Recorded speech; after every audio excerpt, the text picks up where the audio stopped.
Isang pamilyar na yakap, ngunit may halimuyak na banyaga. Iyon ang unang pumasok sa isip ni Tricia nang salubungin niya ng isang mahigpit na yakap ang asawang si Hanson. 10 taon, isang dekada na silang kasal, at sa loob ng mga taong yun, kabisado na niya ang lahat tungkol dito. Ang amoy ng kanyang balat na humahalo sa banayad na fabric conditioner ng kanilang mga damit. Ang natural na samyo ng kanyang buhok. Pero ngayon, may iba. Isang matamis, ngunit matapang na pabango. Pabango ng isang babae. At hindi ito ang pabango niya. Happy 10th anniversary, babe. Bulong ni Hanson sa kanyang tainga, habang hinahalikan siya nito sa pisngi. Ngumiti si Tricia, isang ngangiting hindi umabot sa kanyang mga mata. Pilit niyang iwinaksi ang kakaibang kaba na biglang gumapang sa kanyang dibdib. Bumitaw siya sa pagkakayakap at tiningnan ang asawa mula ulo hanggang paa. Guwapo pa rin ito, tulad ng araw na una silang nagkita. Nakasuot ito ng paborito niyang polo shirt, ang regalong ibinigay niya noong nakaraang kaarawan nito. Malinis, plansado, at perpekto. Maliban sa amoy na yon, isang amoy na hindi nababagay sa larawan ng perpektong gabing ito. Kaninang hapon lang, puno ng pananabik ang kanyang puso. Inihanda niya ang lahat. Ang kanilang paboritong pagkain, roast chicken na may rosemary, ay kasalukuyang nasa oven, nagpapakalat ng masarap na amoy sa kanilang tahanan. Ang mesa ay maganda ang pagkakaayos, kumpleto sa kandila at sa pinakamamahalin nilang mga pinggan. Isinabit pa niya ang isang maliit na banner na may nakasulat na Happy 10 Years of Love. Naramdaman niya ang init sa kanyang mga mata habang inaalala ang kanilang kasal. Ang saya, ang mga pangako, ang pangarap na sabay nilang binuo. Para sa kanya, si Hanson ang kanyang mundo, ang kanyang lahat. Wow, babe, you really prepared for this, sabi ni Hanson habang inilalapag ang kanyang briefcase sa gilid. May kinuha itong isang maliit na kahon mula sa bulsa ng kanyang coat. For you. Pilit nang ngumiti si Tricia habang tinatanggap ang regalo. Isang magandang kwintas na may pendant na infinity sign. It's beautiful, Hanson. Thank you. Anything for my wife, sagot nito, at muli siyang hinalikan. Pero sa pagkakataong ito, umiwas ng bahagya si Tricia. Magpalit ka na ng damit. Malapit nang maluto ang dinner, sabi niya sa malumanay na boses, sinusubukang itago ang panginginig ng kanyang mga kamay. Tumango si Hanson at naglakad papasok ng kanilang silid. Naiwan si Tricia sa sala, nakatitig sa kawalan. Ang masarap na amoy ng niluluto niyang manok ay tila nahaluan na ngayon ng nakasusulasok na pabango. Sino ang kasama niya? Saan siya nanggaling? Umiling si Tricia. Hindi niya dapat isipin ito. Baka naman sa opisina lang yon. Baka may katrabaho siyang babae na nagyayang lumabas para sa isang team dinner. Anniversary nila ngayon. Imposibleng gumawa ng kalokohan si Hanson. Pero habang kumakain sila, hindi niya maiwasang mapansin ang maliliit na bagay. Ang paraan ng pagtingin ni Hanson sa kanyang cellphone na nakapatong sa mesa. Ang tila pagiging balisa nito, ang mga ngiti niyang pilit. Masarap ba, babe? Tanong ni Tricia. Oo naman. The best ka talagang magluto, sagot ni Hanson. Pero ang mga mata nito ay nasa screen ng telepono. Isang mabigat na katahimikan ang bumalot sa kanila. Binasag lamang ng tunog ng kanilang mga kubyertos. Ang gabing pinangarap ni Tricia na maging puno ng pagmamahalan at masasayang alaala ay unti-unting nagiging isang gabi ng pagdududa at pagkabalisa. Pagkatapos ng hapunan, habang nagliligpit si Tricia ng pinagkainan, tumunog ang kanyang cellphone. Si Kira, ang kanyang best friend.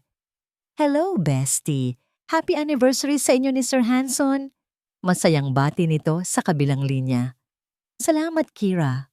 Sagot ni Tricia, sinisikap pasiglahin ang kanyang boses. So, anong ganap? Saan ang date nyo? Nako, sigurado akong may malaking sorpresa si Sir sa'yo. Swerte mo talaga sa asawa mo, friend. Bihira na ang ganyang katapat na lalaki ngayon. Napalunok si Tricia. Ang bawat salita ni Kira ay tila isang patalim na sumusugat sa kanyang puso. Nag-prepare lang ako ng dinner dito sa bahay. Pagod daw kasi siya galing sa trabaho. Ah, ganun ba? Okay lang yan. Ang importante, magkasama kayo, sabi ni Kira. May kakaibang tono sa boses nito, isang tonong hindi mawari ni Tricia. O sige na friend, baka nakakaistorbo pa ako sa quality time nyo. Enjoy the rest of the night.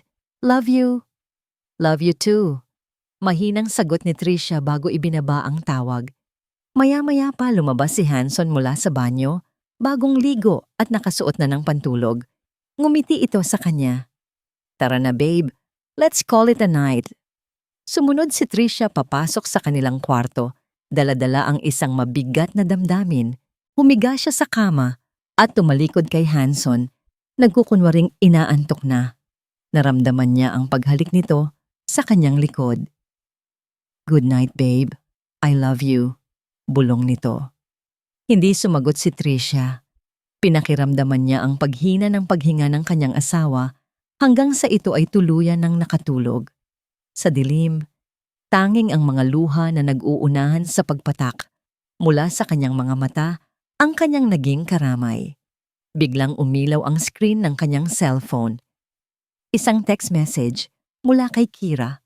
Dahan-dahan niyang binuksan ito at ang kanyang hininga ay halos mapatid sa kanyang nabasa. Friend, sorry kung makulit ako, pero kanina ko pa kasi iniisip. Kung talagang hindi ka mapakali, subukan mong tingnan ang cellphone niya habang tulog siya. Minsan, ang masakit na katotohanan ay nasa loob lang niyan. Nakatitig si Tricia sa screen ng kanyang cellphone. Ang mga salita ni Kira ay tila isang malagim na imbitasyon. Ang liwanag mula sa telepono, ang nagsisilbing tanging ilaw sa madilim nilang silid. Sapat lang upang makita niya ang mahimbing na pagtulog ng kanyang asawa. Sa tabi niya, ang payapang mukha ni Hanson, ang marahang pagtaas at pagbaba ng dibdib nito sa bawat paghinga. Ito ang lalaking pinangakuan niya ng habambuhay, ang lalaking pinagkatiwalaan niya ng kanyang puso. At ngayon, sinusulsulan siya ng kanyang matalik na kaibigan na pagdudahan ito. Ano ba itong ginagawa ko? Bulong niya sa sarili. Binitawan niya ang cellphone na parabang napapaso at ipinikit ng mariin ang kanyang mga mata. Baliw na ba siya? Hahayaan ba niyang sirain ang isang amoy ng pabango at isang malisyosong text message ang 10 taon nilang pagsasama? Pero hindi na siya mapakali. Ang imahe ng nangiti ni Hanson kanina, ang paraan ng pag-iwas nito ng tingin, ang pabango. Lahat ay naglalaro sa kanyang isipan na parang sirang plaka. Muli niyang dinampot ang cellphone. Ang kanyang puso ay kumakarera. Bawat tibok ay umuugong sa kanyang tainga. Tumingin siya sa mesang katabi ng kama ni Hanson. Nandoon ang cellphone nila po nito naka-charge. Ang pinagmumulan ng lahat ng kasagutan. O marahil, ang simula ng isang bangungot na hindi na niya magigisingan. Dahan-dahan, sa paraang halos hindi siya humihinga, iniunat niya ang kanyang kamay. Ang bawat sentimetro ay parang 1 kilometro ang layo. Nanginginig ang kanyang mga daliri. Pakiramdam niya ay isa siyang magnanakaw sa sarili niyang pamamahay, sa sarili niyang kasal. Nang sa wakas ay mahawakan niya ang malamig na metal ng telepono ni Hanson. Isang alon ng hiya ang bumalot sa kanya. Ngunit mas malakas ang puwersa ng pagdududa. Binuksan niya ang screen. Password. Napalunok si Tricia. Ano ang password nito? Sinubukan niya ang birthday nito. Mali. Ang pangalan niya. Mali. Huminto siya sandali at nag-isip. Ano ang pinakamahalaga sa kanila? Nanginginig ang mga daliri. Tinipa niya ang numero. 1218. Ang petsa ng kanilang kasal. Nag-unlock ang screen. Isang mapait na ngiti ang gumuhit sa labi ni Tricia. Ang simbolo ng kanilang pagmamahalan ang naging susi sa posibleng kataksilan nito. Hindi niya alam kung saan magsisimula. Mga text message, messenger, wala siyang makitang kahina-hinala sa mga unang tingin. Puro tungkol sa trabaho ang laman. Hanggang sa napansin niya ang isang icon ng email na may pulang numero sa gilid. Isang bagong email. Binuksan niya ito. Ang kanyang paghinga ay biglang napatigil. Booking confirmation. Your flight to Palawan is confirmed. Ang kanyang mga mata ay mabilis na naglakbay sa mga detalye. Pangalan ng airline, petsa ng flight, bukas ng umaga, isang marangyang resort sa El Nido, 3 araw at 2 gabi. At sa ibaba ang listahan ng mga pasahero. Passenger 1, Hanson Chua. Passenger 2, Kira Reyes. Parang isang malakas na sampal ang dumapos sa kanyang mukha. Binitawan niya ang cellphone na para bang may lason nito. Bumagsak ito sa malambot na kumot ng walang ingay, ngunit sa isipan ni Tricia, ang tunog ay kasing lakas ng isang pagsabog. Kira, ang kanyang best friend, ang kanyang kapatid, ang ninang ng kanilang sanay magiging anak. Hindi na siya makahinga. Ang hangin sa silid ay biglang naging napakakapal. Ang sakit ay nagsimulang gumapang mula sa kanyang dibdib, kumakalat sa bawat sulok ng kanyang pagkatao. Gusto niyang sumigaw, gusto niyang gibain si Hanson, gusto niyang umiyak hanggang sa maubos ang kanyang luha. Pero wala. Walang luhang pumatak. Sa halip, isang nakapangingilabot na lamig ang kanyang naramdaman. Isang katahimikan na mas nakakatakot kaysa sa anumang sigaw. Nawala ang Tricia na asawa. Ang naiwan ay isang babaeng sinugatan sa pinakamasakit na paraan. Muli niyang dinampot ang cellphone ni Hanson. Pagkatapos, kinuha niya ang sarili niyang telepono. Isa-isa, mahinahon, at may katumpakan, kinuhanan niya ng litrato ang bawat detalye ng email, ang flight confirmation, ang hotel booking, ang mga pangalan nila, bawat ebidensya ng kanilang pagtataksil. Pagkatapos, maingat niyang ibinalik ang cellphone tower ni Hanson sa dati nitong pwesto. Tila walang anumang nangyari. Humiga siyang muli, tumalikod dito, at ipinikit ang kanyang mga mata. Pero hindi na para matulog. Nag-iisip na siya. Nagpaplano. Kinabukasan, maaga siyang gumising. Ipinaghanda niya ng almusal si Hanson na may ngiti sa kanyang mga labi. Isang ngangiting hindi na umaabot sa kanyang mga mata. "Good morning, babe," bati ni Hanson. Hinalikan siya sa noo. "Ang bango naman ng niluluto mo." "Siyempre, para sa paborito kong asawa," sagot ni Tricia. Ang bawat salita ay matamis, ngunit puno ng lason. Habang kumakain, biglang tumikhim si Hanson. Tila may mahalagang sasabihin. "Babe, I'm so sorry. Tumawag ang boss ko. May biglaang emergency meeting. Kailangan kong lumipad papuntang Cebu ngayon din." Tumingin si Tricia sa kanya, direkta sa kanyang mga mata. Nakita niya ang pagsisinungaling. Nakita niya ang lahat. Ngumiti siya. Isang matamis at mapagmahal na ngiti. "Talaga? Biglaan naman yata. Sige, okay lang. Trabaho yan eh." Nakita niya ang ginhawa sa mukha ni Hanson. "Thank you for understanding, babe. Babawi ako sa'yo pagbalik ko. Promise." "Oo naman," sagot ni Tricia. "Mag-ingat ka ron ha." Matapos magmadaling umalis ni Hanson, naiwan si Tricia sa kanilang hapagkainan. Ang ngiti sa kanyang labi ay unti-unting naglaho, napalitan ng isang malamig at determinadong ekspresyon. Kinuha niya ang kanyang cellphone hindi para umiyak sa kanyang kaibigan, kundi para gumawa ng isang tawag. "Hello, Philippine Airlines. Gusto ko sanang mag-book ng pinakamalapit na flight papuntang Palawan." Habang nasa eroplano, nakadungaw lang si Tricia sa bintana. Pinagmamasdan ang mga ulap na tila malalaking bulak sa asul na kalangitan. Maganda, payapa, kabaligtaran ng nagaganap na digmaan sa loob ng kanyang puso. Walang luhang pumapatak. Ang init ng pag-iyak ay napalitan ng isang nagyeyelong determinasyon. Bawat kilometrong nilalakbay ng eroplano palayo sa Maynila ay isang hakbang palapit sa katotohanang sisira sa kanya o marahil sa katotohanang magpapalaya sa kanya.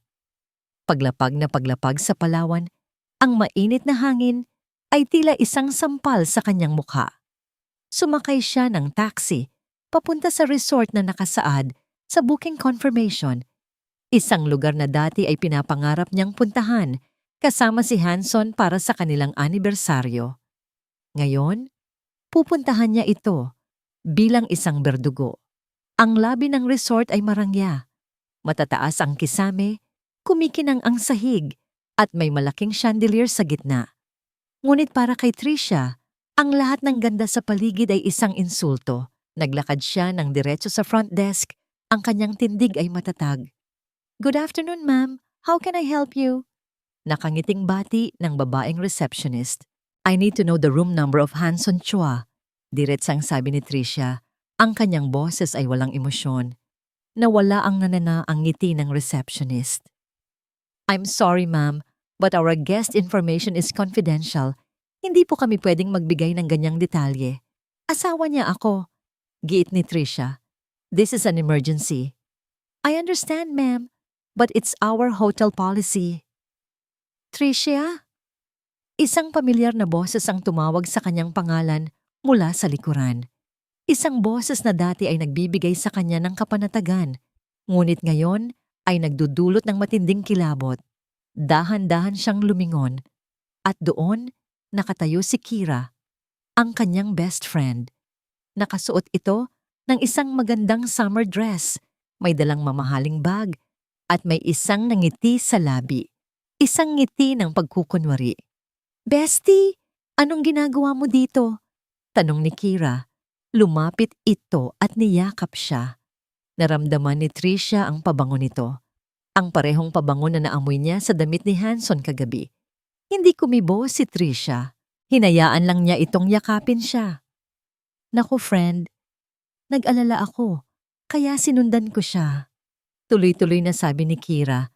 Bumitaw sa pagkakayakap at hinawakan ng kanyang mga kamay. Ang mga mata nito ay puno ng pekeng pag-aalala. "Hindi ko kinaya. Hindi ko pwedeng hayaan na harapin mo to ng mag-isa." Pagkatapos ay may kinuha si Kira mula sa kanyang bag. Isang puting card, isang hotel room key. "Alam kong darating ka," bulong nito, at dahan-dahang inilagay ang key card sa nanginginig na palad ni Tricia. "Hindi ko masabi sa'yo sa telepono. Ayokong basta ka nalang masaktan. Pero heto na tayo." Nakatitig lang si Tricia sa keycard sa mga numerong nakasulat dito. 713.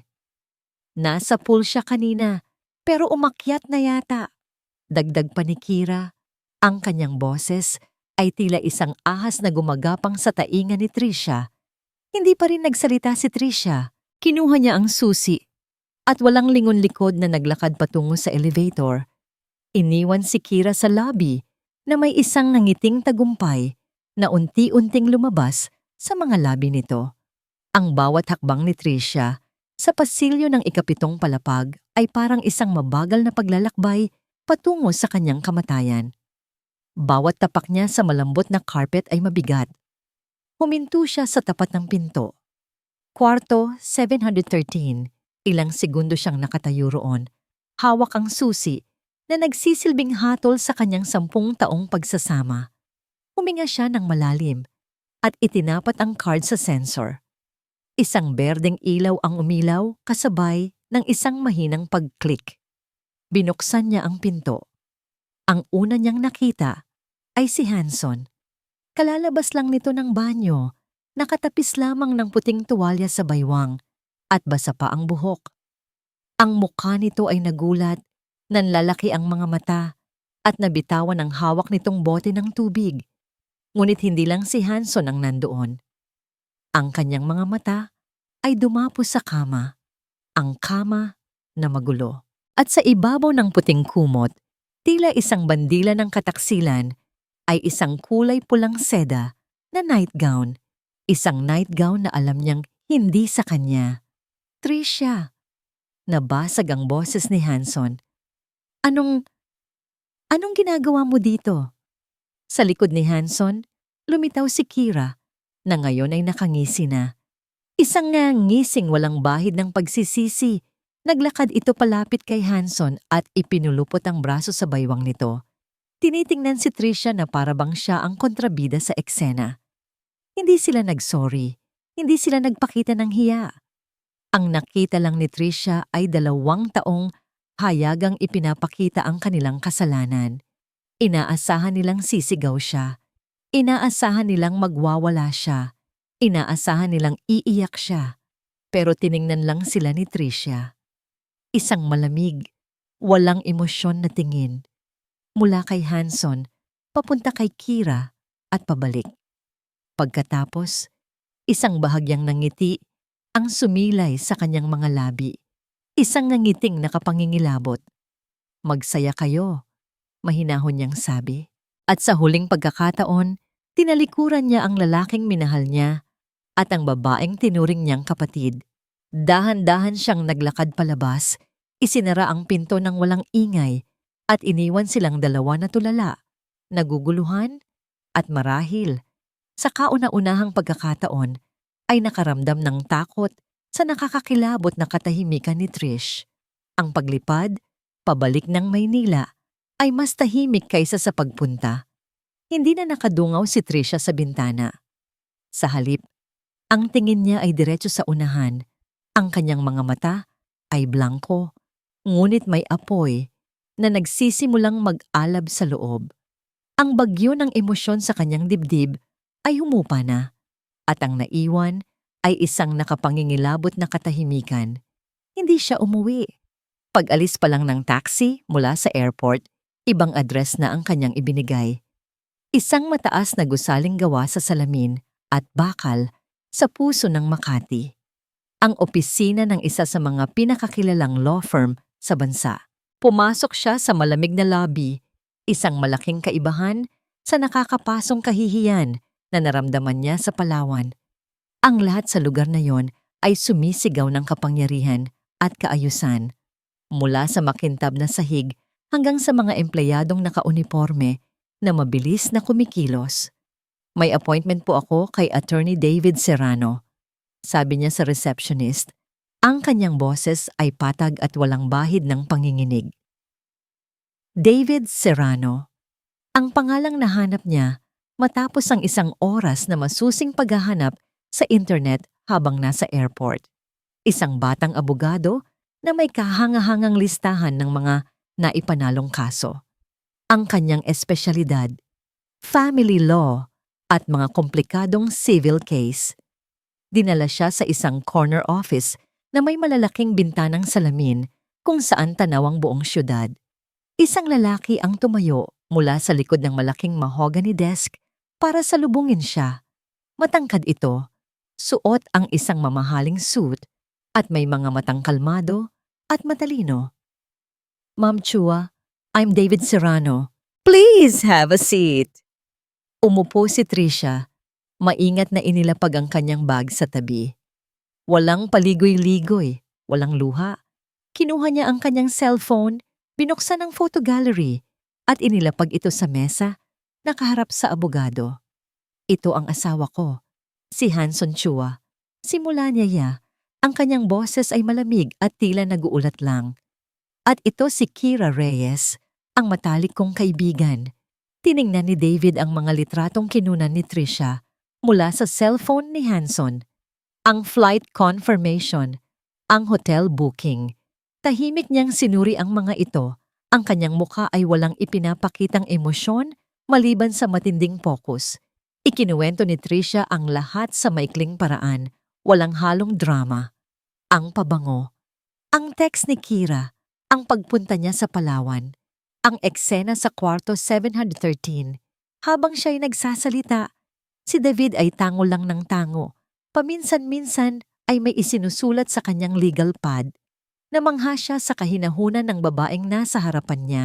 Hindi na mabilang ang mga kasong tulad nito na hinawakan niya. At karamihan sa mga kliyente ay dumarating sa kanyang opisina na luhaan at nagwawala. Pero iba si Tricia, sugatan siya. Kitang-kita yon sa kanyang mga mata, pero hindi siya talunan. Naiintindihan ko, sabi ni David nang matapos siyang magsalita. Ibinaba nito ang kanyang panulat. Ginang Chua, sa ilalim ng ating batas, ang ginawa ng iyong asawa at ng kaibigan mo ay tinatawag na adultery.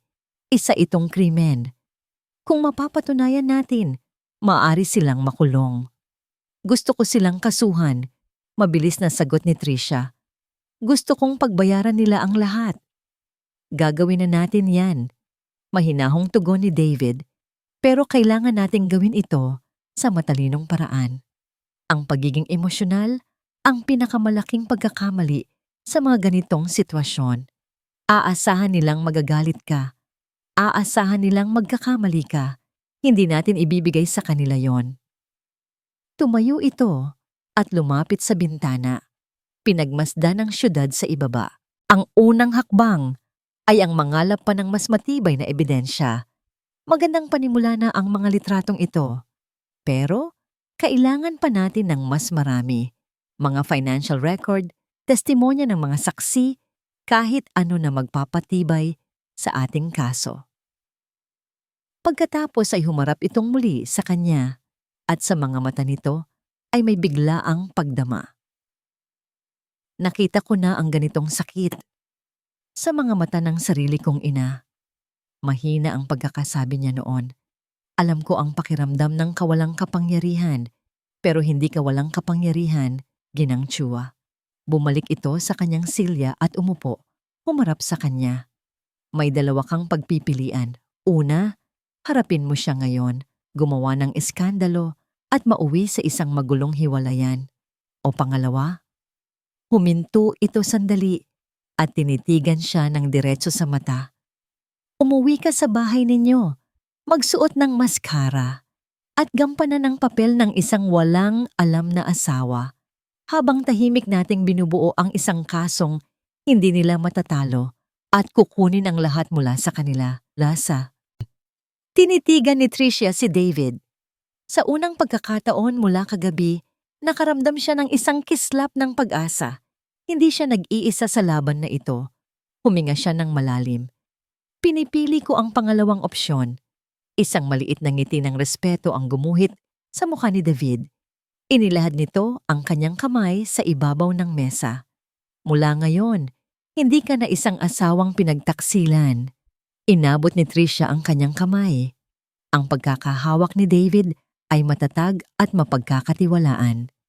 Kliyente kita. At sa laban na ito, hindi tayo matatalo. Ang pagbukas ng pinto ng kanilang bahay ay parang pagpasok sa isang dayuhang lugar. Ang bawat sulok, bawat muebles, bawat litratong nakasabit sa dingding ay tila isang paalala ng isang buhay na ninakaw mula sa kanya. Ito ang tahanang binuo niya sa loob ng 10 taon. Ngayon, ito na ang entablado ng kanyang pagpapanggap. Kinagabihan, umuwi si Hanson mula sa kanyang business trip sa Cebu na sa katotohanan ay isang romantikong bakasyon sa Palawan. May dala itong isang kahon ng paborito niyang ensaymada at isang malawak na ngiti. "Babe, I'm home. I missed you so much," sabi nito, at akmang yayakapin siya. Ngumiti si Tricia. Isang ngiting pinraktis niya sa salamin ng buong hapon. "Welcome back, babe. I missed you too. Kumusta ang trip mo?" Niyakap niya ito pabalik. Tiniis ang bawat segundo na nakadikit ang katawan nito sa kanya. Ang katawang iyon, na ilang oras lang ang nakalipas, ay kayakap ng kanyang matalik na kaibigan. Nakakapagod, pero successful naman ang meeting. Pagsisinungaling nito. "Heto, pasalubong ko sa'yo." "Thank you, babe. Ang sweet mo talaga," sabi ni Tricia, habang nararamdaman niya ang unti-unting pagkasuklam sa kanyang lalamunan. Ayon sa payo ni David, kailangan niyang maging normal. Kailangan niyang gampanan ang papel ng isang mapagmahal na asawa. Kaya ng gabing iyon, ipinagluto niya si Hanson ng paborito nitong sinigang. Pinanood niya itong kumain ng may gana, habang siya ay halos hindi makalunok ng kahit isang subo. Ang sarap talaga ng luto mo, babe. Walang kupas. Puri ni Hanson. Sa totoo lang, kahit sa ang mamahaling restaurant ako kumain, iba pa rin talaga ang luto mo. Ngumiti lang si Trisha. Siyempre naman, para sa'yo. Para sa'yo, sinungaling ka, sabi ng isang boses sa kanyang isipan. Huminga siya ng malalim para pakalmahin ang panginginig ng kanyang mga kamay. Kinabukasan, habang nag-aalmusal sila, ang pinakamatinding pagsubok ay dumating. Nag-video call si Kira. Bestie! Masayang bati ni Kira mula sa screen. Ang kanyang mukha ay puno ng kasinungalingan. Nakauwi na pala si Sir Hanson. Hi, sir! Hi, Kira. Bati pabalik ni Hanson. Ngumiti ito na para bang walang nangyari. Kamusta ang business trip, sir? Naku, si Trisha nag-aalala sa'yo kahapon, sabi ni Kira. Tumingin si Trisha sa screen. Nakikita niya ang dalawang taong sumira sa kanyang buhay, nag-uusap na parang sila ang pinaka-inosenteng mga tao sa mundo. Ang sakit ay parang tinik na tumusok sa kanyang dibdib. Pero hindi niya ipinakita. Okay lang ako, bestie. Medyo na-miss ko lang itong asawa ko, sabi ni Trisha at hinawakan pa ang braso ni Hanson. Ikaw, kumusta ka? Heto, busy sa trabaho. O sige na, baka nakakaistorbo ako sa breakfast nyo. Ingat kayo palagi. I love you, bestie. I love you too, sagot ni Trisha bago pinatay ang tawag. Pagkatapos ng tawag, pakiramdam niya ay naubos ang lahat ng lakas niya. Ngunit alam niyang hindi pa tapos ang kanyang misyon. Nang araw na yon, habang naliligo si Hanson, kinuha ni Trisha ang maliit na voice recorder na binili niya kahapon. Isang device na kasinliit lang ng kanyang hinlalaki. Pumasok siya sa garahe, binuksan ang kotse ng asawa at mabilis na idinikit ang recorder sa ilalim ng upuan sa passenger side. Ang kanyang puso ay dumadagundong sa kaba. Paano kung mahuli siya? Paano kung magkamali siya? Pero mas malakas ang pagnanais niyang malaman ang lahat. Ang marinig ang katotohanan mula mismo sa kanilang mga bibig. Kinagabihan, pagkatapos ng isa na namang pekeng hapunan, nagpaalam si Hanson na may kailangan lang siyang tawagan sa labas para sa isang importanteng business call. Nagkunwari si Trisha na nanonood ng TV. Ngunit ang kanyang mga tainga ay nakatutok sa labas. Nakita niya si Hanson na pumasok sa kotse. Alam na niya kung sino ang tatawagan nito. Matapos ang halos isang oras, pumasok na muli si Hanson sa bahay. Hinintay ni Trisha na makatulog ito nang mahimbing bago siya dahan-dahang lumabas. Puno ng takot, kinuha niya ang voice recorder mula sa ilalim ng upuan ng kotse. Bumalik siya sa sala, isinaksak ang earphones sa kanyang cellphone kung saan niya isinalin ang recording at pinindot ang play. Narinig niya ang boses ni Hanson at pagkatapos ay ang boses ni Kira. Kumusta si Trisha? May napapansin ba siya? Tanong ni Kira. Wala. Akala niya, galing talaga akong Cebu. Ang galing ko talagang umarte. Mayabang na sagot ni Hanson na sinundan ng isang halakhak. Nagpatuloy ang kanilang usapan, puno ng mga detalye ng kanilang ginawa sa Palawan. Bawat salita ay parang kutsilyong humihiwa sa puso ni Trisha, hanggang sa narinig niya ang huling bahagi ng kanilang pag-uusap. Ang mga salitang magpapatigas sa kanyang puso at mag-aalis ng anumang natitirang awa para sa kanila. Nakakainip na, Hanson, sabi ni Kira. Ang boses nito ay may halong pagkainis. Kailan mo iiwanan niyang walang kwenta mong asawa? O baka gusto mong tulungan pa kita? Sa kanyang marangyang condo unit sa The Fort, nakatitig si Kira sa isang lumang litrato. Isang litratong kinunan 10 taon na ang nakalilipas. Noong sila'y mga nasa kolehiyo pa lamang. 3 tao ang nasa larawan. Isang batang Hanson, isang masayang Trisha, at siya. Mapait na ngiti ang sumilay sa kanyang mga labi. Hinaplos niya ang mukha ng batang Hanson sa litrato Ang lalaking minahal niya ng higit sa lahat. Ngunit nang dumapo ang kanyang daliri sa nakangiting mukha ni Tricia, isang bahagyang diin ang kanyang ginawa na para bang nais niyang burahin ito sa alaala. Naalala niya ang isang gabi sa ilalim ng mga bituin sa campus grounds, siya at si Hanson lang. "Ikaw lang, Kira. Tayo hanggang dulo." Bulong ni Hanson sa kanya noon habang magkahawak ang kanilang mga kamay.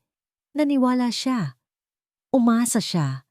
Pero isang araw, ipinakilala ni Hanson si Tricia, ang anak ng isang mayamang negosyante, ang babaeng may koneksyon at magandang kinabukasan. At sa isang iglap, lahat ng pangako ay naglahong parang bula. Ipinakilala ni Hanson si Tricia Chua, ang kaisa-isang anak ng isang kilalang real estate magnate. Ang babaeng may gintong kutsara sa bibig.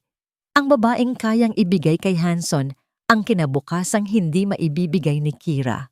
Nakita ni Kira ang pagkasinungaling sa mga mata ni Hanson nang sabihin nitong, "Mahal ko siya, Kira." Ang nakita niya ay ambisyon. Ang nakita niya ay pagkagahaman. Nilunok niya ang pait. Pinilit niyang ngumiti nang ipakilala siya ni Hanson bilang isang matalik na kaibigan. At mula sa araw na yon, ginampanan niya ang papel na yon ng perpekto.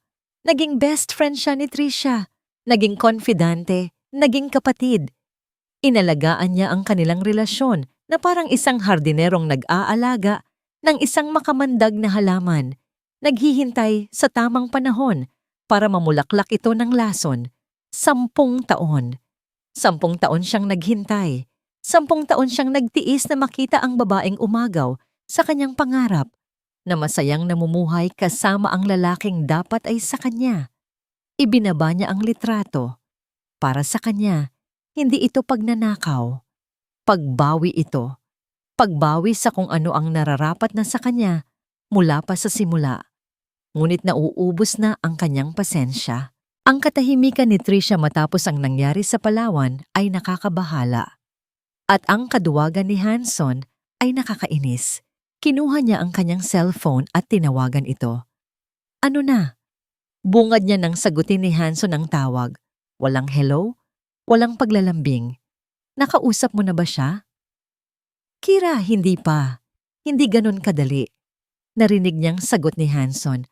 Ang boses nito ay puno ng pag-aalinlangan. "Bigyan mo pa ako ng panahon." "Panahon?" Tumaas ang boses ni Kira. 10 taon na akong naghintay, Hanson. 10 taon kong tiniis na makita siyang kapiling mo araw-araw. Pagod na akong maghintay sa likod ng mga anino. "Kira, please, intindihin mo naman ako." Ang hindi ko maintindihan ay kung bakit takot na takot ka sa kanya. Sigaw ni Kira sa kabilang linya. "Ano ba ang mayroon si Tricia na wala ako? Isa lang siyang palamuti, Hanson. Isang babaeng walang alam sa mundo, kundi ang gumastos ng pera ng magulang niya. Ako, kasama mo ako sa hirap at ginhawa. Ako ang nakakaintindi sa'yo." Narinig niya ang mabigat na paghinga ni Hanson sa kabilang linya. "Hindi mo naiintindihan, Kira. Hindi lang ito tungkol sa kanya. Tungkol ito sa lahat." "Anong lahat?" "Ang pamilya niya. May malaki silang puhunan sa kumpanya natin." Mahinang pag-amin ni Hanson. "Kapag nalaman nila ito, kapag nag-eskandalo si Tricia, babawiin nila lahat. Masisira tayo." Natahimik si Kira. Sa isang saglit, ang galit niya ay napalitan ng isang malamig na realisasyon. So yun pala yun. Hindi pagmamahal kay Tricia, kundi takot na mawala ang pera, ang karangyaan, ang buhay na ibinigay sa kanya ng pagpapakasal dito. Isang mapait na tawa ang kumawala sa kanyang lalamunan. Kaduwagan pala talaga, hindi pag-ibig. "Kira, huwag kang mag-alala, Hanson," sabi ni Kira. Ang kanyang boses ay biglang naging kalmado at puno ng kasiguraduhan. "Kung pera lang ang problema, may paraan para dyan. Hayaan mo ako ang gumawa ng paraan." Binabaan niya ito ng telepono bago pa man ito makasagot. Naiwan si Kira sa katahimikan ng kanyang kondo. Ang isipan ay mabilis na nagpoproseso. Ang pag-amin ni Hanson ay hindi nakapagpahina sa kanya. Bagkus, binigyan siya nito ng bagong ideya. Isang mas malaki at mas mapanganib na plano. Naglakad siya papunta sa kanyang study table at binuksan ang kanyang laptop. Bilang business partner ni Hanson, may access siya sa lahat ng file ng kanilang kumpanya. Binuksan niya ang shared folder at hinanap ang mga financial statement. Ang kanyang mga mata ay mabilis na lumibot sa mga numero, sa mga asset, sa mga investment. Nakita niya ang malaking halaga na ipinasok ng pamilya ni Trisha bilang puhunan. Nakita niya ang yaman na nakakabit sa pangalan ng babaeng kinamumuhian niya. Isang ngiti ang dahan-dahang gumuhit sa kanyang mga labi. Isang ngiting malamig at puno ng kalkulasyon. Kung takot si Hanson na mawala ang lahat ng ito, marahil ay dapat niyang siguraduhin na kahit anong mangyari, ang lahat ng ito ay mapupunta sa kanya. Sa isip-isip niya, habang tinitingnan ang mga numero na kumakatawan sa yaman ng pamilya, ang bawat araw ay isang pag-arte. Nagising si Trisha sa umaga na may pekeng na ngiti para kay Hanson. Naghahanda siya ng almusal habang tinitiis ang bawat kasinungalingan nito. Sumasagot siya sa mga tawag ni Kira na may pekeng sigla sa kanyang boses. Ang kanyang buong buhay ay naging isang malaking entablado at siya ang bida sa isang trahedyang siya lang ang nakakaalam. Pagod na siya.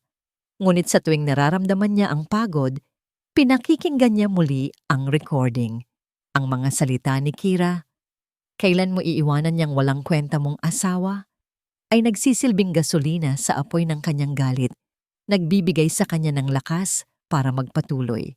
Isang hapon, habang nag-iisa siya sa bahay, tumawag si David. "Trisha, kailangan nating mag-usap." "Ngayon din," sabi nito. Ang boses ay seryoso at may halong pagmamadali. Agad na nagbihis si Trisha at nagpunta sa opisina nito. Pagdating niya roon, hindi na siya pinaupo ni David sa mga upuan para sa kliyente. Sa halip, dinala siya nito sa isang conference table kung saan may mga nakalatag na dokumento. "Anong meron, David?" tanong ni Trisha habang nararamdaman ang pamilyar na kaba. Hindi agad sumagot si David. Tinitigan muna siya nito ng diretso sa mata. "Trisha, ang kasong ito, hindi na lang ito simpleng kaso ng adultery." Kinuha nito ang isang folder at binuksan sa kanyang harapan. Puno ito ng mga bank statement at mga spreadsheet na may mga numero. "Inutusan ko ang team ko na magsagawa ng isang financial audit sa kumpanya ninyo ni Hanson bilang paghahanda sa posibleng hatian ng ari-arian. At may natuklasan kaming kahina-hinala." Itinuro ni David ang isang serya ng mga transaksyon. Sa loob ng nakalipas na 2 taon, may mga malalaking halaga ng pera na regular na inililipat mula sa account ng kumpanya papunta sa isang personal account. Napatingin si Trisha sa mga numero, daan-daang libong piso bawat buwan. Kaninong account yan? Sa halip na sumagot, kumuha si David ng isang pirasong papel at dahan-dahan itong itinulak sa gitna ng mesa, paharap kay Trisha. Nakasulat dito ang isang pangalan, Kira Reyes. Parang isang biglaang suntok sa sikmura ang naramdaman ni Trisha. Napahawak siya sa gilid ng mesa para suportahan ang sarili. Ang kanyang paghinga ay naging mabilis at mababaw. Hindi to totoo, bulong niya. Kahit na alam niyang nagsasabi ng totoo ang mga dokumento sa kanyang harapan. "Totoo, Trisha," mariing sabi ni David. "Si Kira ay dahan-dahang sinisip-sip ang pera ng kumpanya ninyo. Ang perang pinaghirapan ng pamilya mo. Ang perang ipinundar nila bilang tulong sa pagsisimula ninyo ni Hanson." Biglang nag-init ang mga mata ni Trisha. Isang panibagong uri ng sakit ang kanyang naramdaman. Hindi ito ang matalim na sakit ng pusong sinugatan. Ito ay isang malamig at gumagapang na galit. Ang pagtataksil na ito ay iba. Hindi lang ang puso niya ang niloko. Niloko ang kanyang pamilya. Ninakawan ang kanilang tiwala. Naunawaan niya na ngayon ang lahat. Hindi lang pala ang asawa niya ang gusto niyang kunin. Gusto niyang kunin ang lahat. Napayuko si Tricia at sa unang pagkakataon, sa loob ng maraming araw, isang luha ang pumatak mula sa kanyang mata at tumama sa ibabaw ng makintab na mesa. Ngunit ang luhang pumatak ngayon ay hindi na dahil sa pighati, dahil na ito sa matinding galit. Naramdaman niya ang isang mainit na kamay na dahan-dahang humawak sa kanyang kamay na nanginginig sa ibabaw ng mesa. Tumingala siya at nakita niya si David. Ang mga mata nito ay puno ng pag-unawa. Makukuha natin ang lahat pabalik, mahinang sabi nito. Bawat sentimo. Pinunasan ni Tricia ang kanyang luha. Tumuwid siya ng upo. Ang kanyang likod ay diretso na ngayon at ang kanyang mga mata ay nag-aalab. Tinitigan niya si David. Anong susunod na hakbang? Tumingin si David sa mga dokumento at pagkatapos ay muling tumingin sa kanya. Ang kanyang ekspresyon ay seryosong-seryoso. Tricia, sa ebidensyang ito, maaari natin silang parehong ipakulong. Handa ka bang ituloy ito hanggang sa dulo?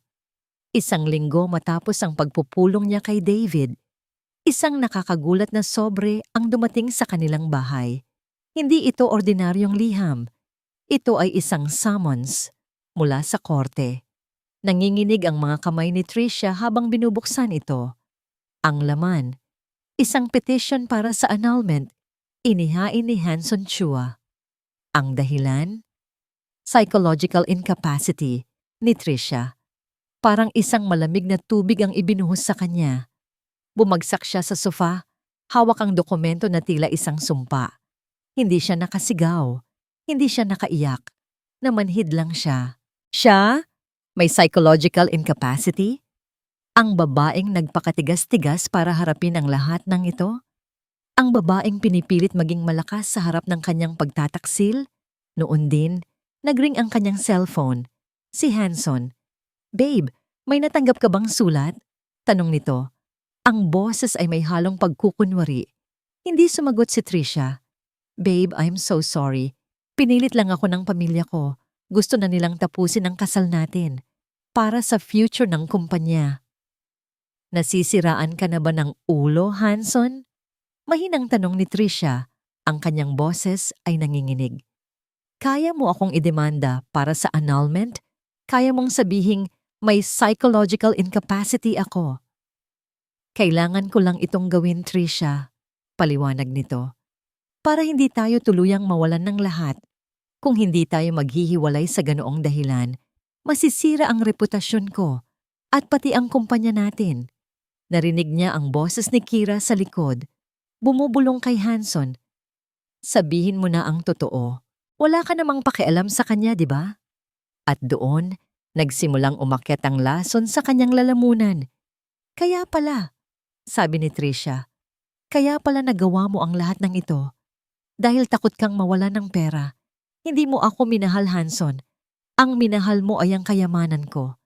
Tricia, hindi yan totoo. Huwag kang magsinungaling, Hanson. Sumigaw na si Tricia. Ang kanyang boses ay halos mapatid. Nakita ko ang ebidensya. Alam ko ang lahat ng ginawa ninyo ni Kira sa kumpanya. Hindi lang ang puso ko ang ninakawan ninyo. Pati ang pera ng pamilya ko. Biglang natahimik si Hanson sa kabilang linya. Ang pag-amin sa kanyang boses ay kasing linaw ng kristal. Ilang taon mo nang niloloko, Hanson.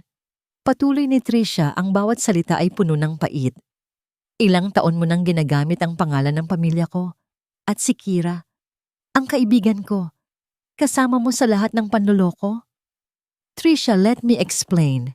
Nagsimulang magmakaawa si Hanson. Wala nang dapat ipaliwanag, Hanson. Malamig na sabi ni Tricia. Narinig ko na ang sapat. Magkita na lang tayo sa korte. Ibinaba niya ang telepono. Ang kanyang buong katawan ay nanginginig. Ang lakas na ipinakita niya kay David, ang determinasyong pinakita niya sa kanyang sarili, ay tila naglahong lahat. Nararamdaman niya ang pagkatalo. Dumating ang gabi, at si Tricia ay nakaupo lang sa dilim ng sala. Ang buong bahay ay tahimik, ngunit ang isipan niya ay puno ng ingay. Ang mga salita ni Hanson, ang boses ni Kira, ang lahat ng kasinungalingan. Sila na ang nanguna. Sila na ang nagdemanda at sa mata ng batas, siya ang may sakit sa pag-iisip. Siya ang depektibo. Naramdaman niya ang pagdududa. Tama ba ang ginawa niya? Dapat ba niyang ipagpatuloy ang laban na ito? Pakiramdam niya ay isang maliit na bangka siya sa gitna ng malawak at rumaragasang karagatan at walang sino mang makakatulong sa kanya. Biglang nagring ang kanyang cellphone. Si David, pinilit niyang sagutin, ngunit ang kanyang boses ay mahina. David, talo na ako. Naunahan nila ako. Hindi Patricia, mariing tugon ni David. Ang boses niya ay nagdala ng isang kislap ng pag-asa. Hindi pa tayo talo. Sa katunayan, ngayon pa lang nagsisimula ang laro. Ang bulwagan ng korte ay puno ng tensyon. Ang bawat upuan ay may nakaupo. Karamihan ay mga miyembro ng pamilya at mga kaibigan. At ilang mga reporters na naghahanap ng iskandalo. Nakaupo si Tricia sa isang banda, sa tabi ni David. Sa kabilang banda, nakita niya si Hanson at Kira, magkatabi. Tila magkaalyado sa isang digmaan. Si Hanson ay may balisang tingin, habang si Kira ay kalmado at may bahagyang ngiti sa labi. Tila sigurado sa kanyang tagumpay. Nagsimula ang paglilitis. Ang abogado ni Hanson at Kira, isang matandang lalaki na may mapanlinlang na ngiti, ang unang nagsalita. Iginagalang na hukom, ang aking kliyente, si G. Hanson Chua, ay naghain ng petisyon para sa annulment dahil sa psychological incapacity ng kanyang asawa, si Ginang Tricia Chua. Sa loob ng aming pagsasama, si Ginang Chua ay nagpakita ng mga gawin ng matinding pagselos, kawalan ng tiwala, at pagiging emosyonal na nakasira sa kanilang relasyon at nagdulot ng matinding hirap kay G. Chua. Habang nagsasalita ang abogado, nakita ni Tricia ang paminsan-minsang sulyap ni Kira sa kanya. Tila nangaasar. Pinigilan niya ang sarili. Ito ang araw ng paghuhukom. Hindi niya hahayaang sirain ng kanilang panlilinlang ang kanyang determinasyon. Pagkatapos ng ilang oras ng testimonya mula sa mga saksi na kinontrata ni Hanson, na pawang nagpapatunay sa kanyang pagiging balibali, dumating ang turno ni David. Bumangon si David. Ang kanyang tindig ay matatag at puno ng awtoridad. Iginagalang na hukom, meron kaming ilang ebidensya na nais ipresenta sa korte. Ang mga ebidensyang ito ay magpapakita ng tunay na dahilan sa likod ng paghahain ng annulment na ito. Ang unang pinresinta ni David ay ang mga flight at hotel booking mula sa Palawan. Maaari po bang kumpirmahin ni G. Hanson Chua kung ang petsa na nakasaad dito ay ang parehong petsa ng kanyang business trip sa Cebu? Tanong ni David kay Hanson. Namutla si Hanson. Opo, pareho po. At maaari po bang kumpirmahin ni G. Chua na ang pangalan ng pangalawang pasahero na nakasaad sa booking ay si Kira Reyes? Nanginginig ang boses ni Hanson. Opo. Umugong ang bulwagan. Tumingin ang hukom kay Hanson na may mapanuring tingin. Si Kira naman ay biglang naging balisa, ipinagpatuloy ni David.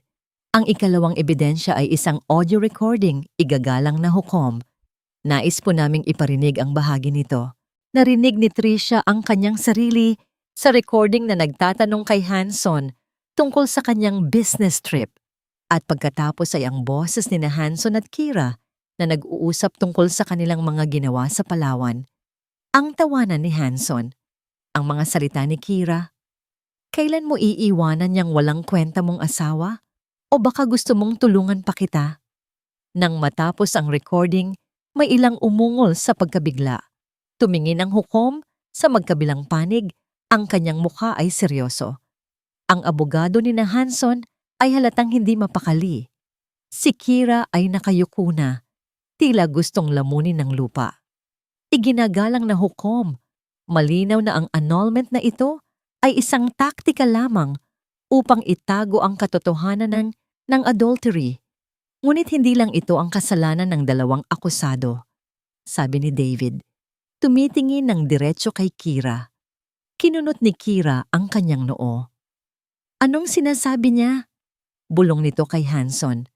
Ngumiti si David. Isang nakakatakot na ngiti. Mayroon din kaming ebidensya ng malawakang financial fraud. Ibinigay ni David sa hukom at sa kabilang panig ang mga dokumento ng bank statement at mga transaksyon. Ipinakita nito ang mga regular na paglilipat ng malalaking halaga mula sa account ng kumpanya ni Hanson at Tricia papunta sa personal account ni Kira Reyes. Nagulantang ang lahat. Ang abogado ni Hanson ay nagulantang. Si Hanson ay tulala. Tila hindi makapaniwala. Ngunit si Kira, namutla ito, nanginginig ang mga kamay at halos mawalan ng kontrol. Iginagalang na hukom, ang mga transaksyon na ito ay nagpapakita ng isang malalim at planadong pagnanakaw. Hindi lang puso ang ninakaw ni Ginang Reyes mula kay Ginang Chua, kundi pati na rin ang kayamanan ng pamilya niya. Isang saglit ng katahimikan ang bumalot sa buong bulwagan. Ang hukom, matapos suriin ang lahat ng ebidensya, ay tumango ng mabigat. Batay sa mga ebidensyang iprinisinta, malinaw na may sapat na batayan upang ibasura ang petisyon para sa annulment, anunsyo ng hukom. Dagdag pa, ang mga akusado, sina G. Hanson Chua at Ginang Kira Reyes, ay idineklara kong guilty sa kasong adultery at si Ginang Kira Reyes ay guilty rin sa kasong estafa at larceny. Umugong ang bulwagan, nagkaroon ng gulo. May mga nagpalakpakan, may mga nagbubulungan. Ang hukom ay nagpatuloy. Si G. Hanson Chua ay nahaharap sa parusang pagkakakulong at si Ginang Kira Reyes ay nahaharap sa mas mahabang pagkakakulong, kasama ang pagbabayad ng lahat ng ninakaw niyang pera. Pumasok ang mga pulis at inalalayan si Hanson. Bago pa man ito tuluyang madala palayo, tumingin si Hanson kay Tricia. Ngunit hindi pagsisisi ang nakita ni Tricia sa kanyang mga mata. Puot. Matinding puot ang nakita niya.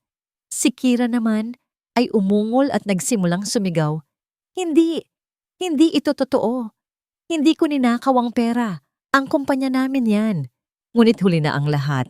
Inalalayan din siya ng mga pulis, kasama ang mga reporter na nagkukumpulan sa paligid niya. Kinukunan ng litrato ang kanyang mukha na puno ng galit at kahihiyan. Naiwan si Tricia sa gitna ng bulwagan, nakatingin sa direksyon kung saan dinala ang 2 taong sumira sa kanyang buhay. Napanalunan niya ang laban, napanalunan niya ang kaso. Ngunit bakit? Bakit pakiramdam niya ay wala siyang napanalunan? Paglabas ni Tricia sa bulwagan ng korte, sinalubong siya ng mga flash ng kamera at hiyawan ng mga reporter.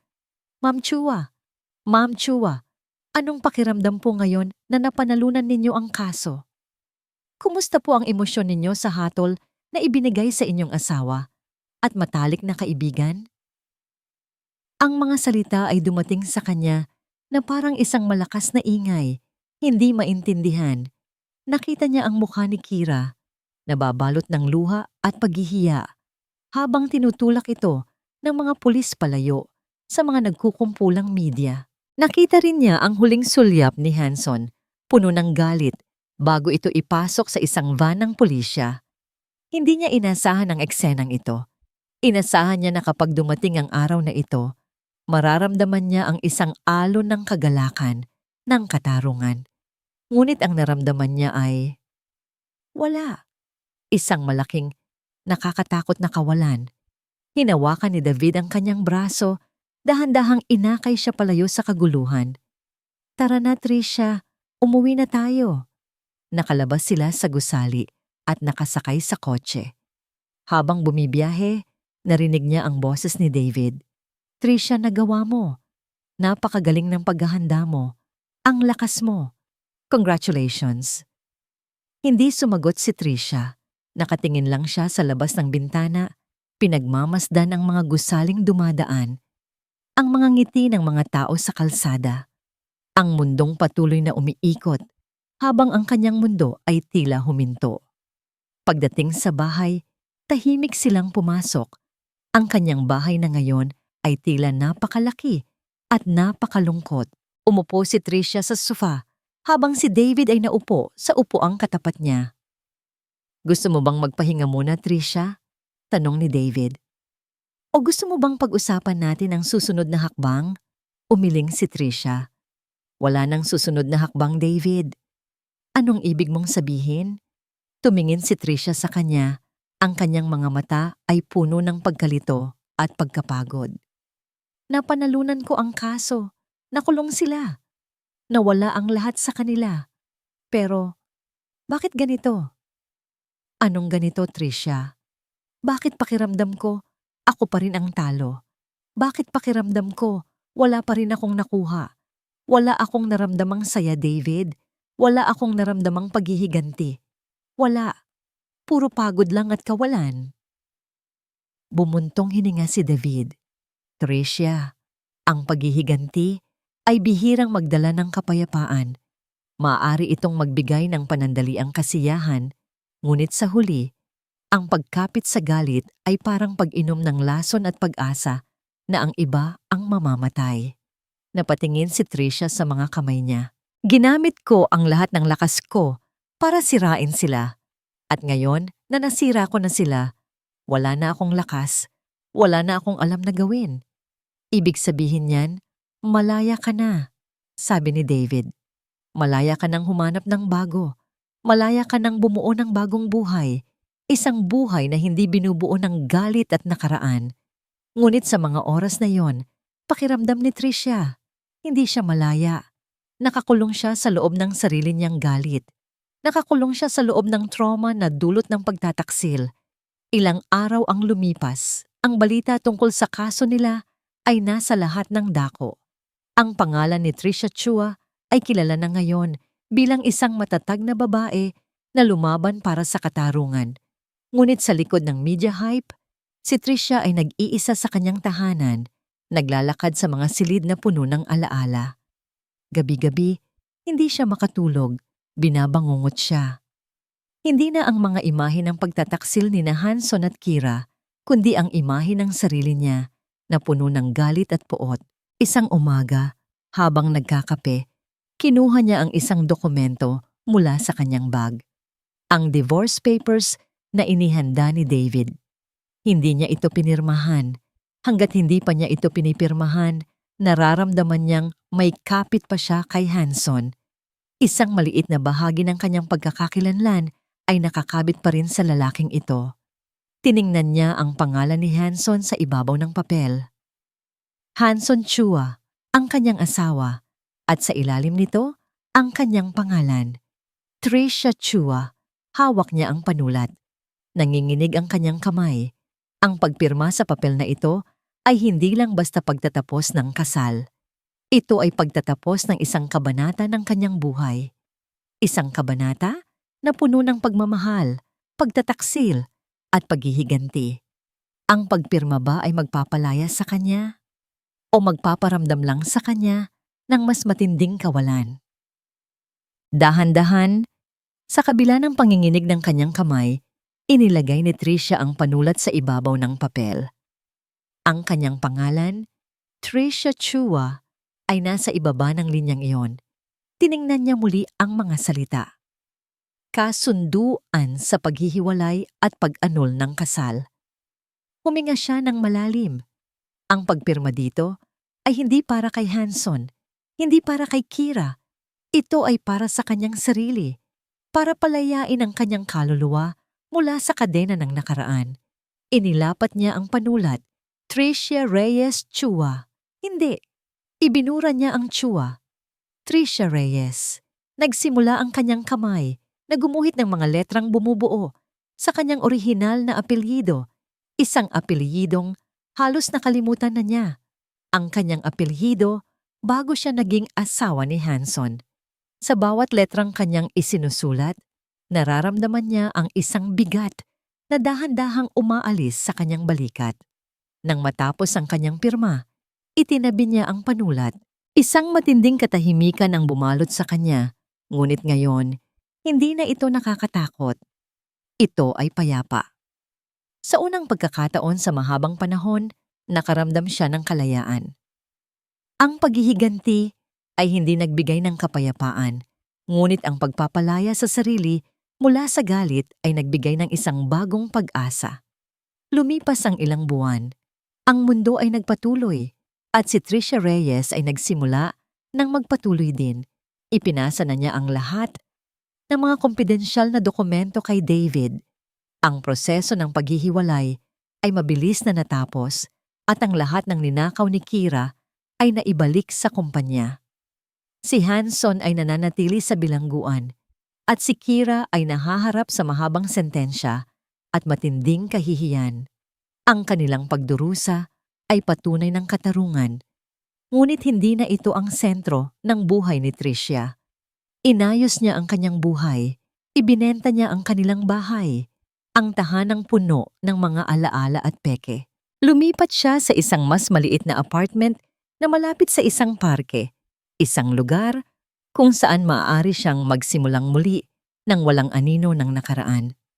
Nagsimula siyang mag-volunteer sa isang shelter para sa mga abused women.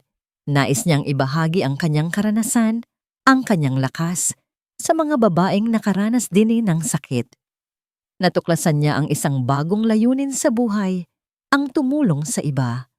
Sa bawat babaeng natutulungan niya, nararamdaman niyang gumagaling din ang sarili niyang mga sugat. Isang araw, habang nakaupo siya sa isang paborito niyang cafe malapit sa parke, nagbabasa ng libro. May lumapit sa kanyang mesa. "May bakante pa ba dito, Tricia?" Tumingala si Tricia. Si David. Hindi ito nakasuot ng suit ngayon, kundi isang kaswal na polo shirt. Ang kanyang mamangiti ay malumanay at totoo. "David, oo naman, umupo ka," sabi ni Tricia. Ngumiti siya ng buo. Umupo si David sa tapat niya. Hindi na sila nag-uusap tungkol sa kaso. Ang kanilang mga pag-uusap ay naging mas magaan, mas personal. "Kumusta ka?" tanong ni David. "Okay lang ako. Masaya," sagot ni Tricia at totoo ang bawat salita. "Ikaw, hindi ka ba masyadong busy?" "Always busy," biro nito. "Pero may oras ako para sa kape." Nakangiti sila sa isa't isa. Ang koneksyon nila ay lumalim sa mga nakalipas na buwan. Hindi na lang siya ang kliyente niya. Hindi na lang siya ang abogadong nagtatanggol sa kanya. Naging magkaibigan sila. At sa mga sulyap ni David, nakikita niya ang isang bagay na higit pa sa pagkakaibigan. Isang bagay na hindi niya inasahan, ngunit dahan-dahang tinatanggap ng kanyang puso. "Tricia," nagsimula si David. Ang kanyang boses ay malumanay. "May gusto sana akong itanong sa'yo." "Ano yon?" Bago pa man makasagot si David, biglang umilaw ang cellphone ni Tricia. Isang tawag. Unknown number. Ngunit may ideya siya kung sino ito. Ang pangalan ni Kira. Tiningnan ni David ang screen. Tiningnan niya si Tricia. Ngumiti si Tricia. Isang ngiting puno ng pagpapalaya. Hindi na siya kailangang sumagot. Hindi na niya kailangang balikan ang nakaraan. Dahan-dahan at nang walang bahid ng pagdududa, pinindot niya ang end call button. "Wala. Hindi na mahalaga," sabi niya kay David at inilapag ang cellphone sa mesa. "Ano nga pala ang itatanong mo?" Ang mga mata ni David ay kumislap at ngumiti ito. Isang tunay at mapagmahal na ngiti. "Gusto ko lang sanang tanungin kung gusto mo bang sumama sa akin mamaya sa parke? May bagong nagbukas na art exhibit doon." Tiningnan ni Tricia ang sikat ng araw na tumatama sa mukha ni David. Sa unang pagkakataon sa mahabang panahon, nakaramdam siya ng init. Hindi ang init ng galit, kundi ang init ng pag-asa. "Oo, David," sabi niya. "Gusto ko." Huminga siya ng malalim. Ang bawat sandali ay isang bagong simula. Ang kapayapaan na hinahanap niya ay hindi natagpuan sa paghihiganti, kundi sa pagtanggap, pagpapatawad sa sarili, at sa pagbubukas ng puso sa mga posibilidad ng isang bagong bukas. Si Tricia Reyes ay malaya na at handa na siyang sumulat ng sarili niyang kwento.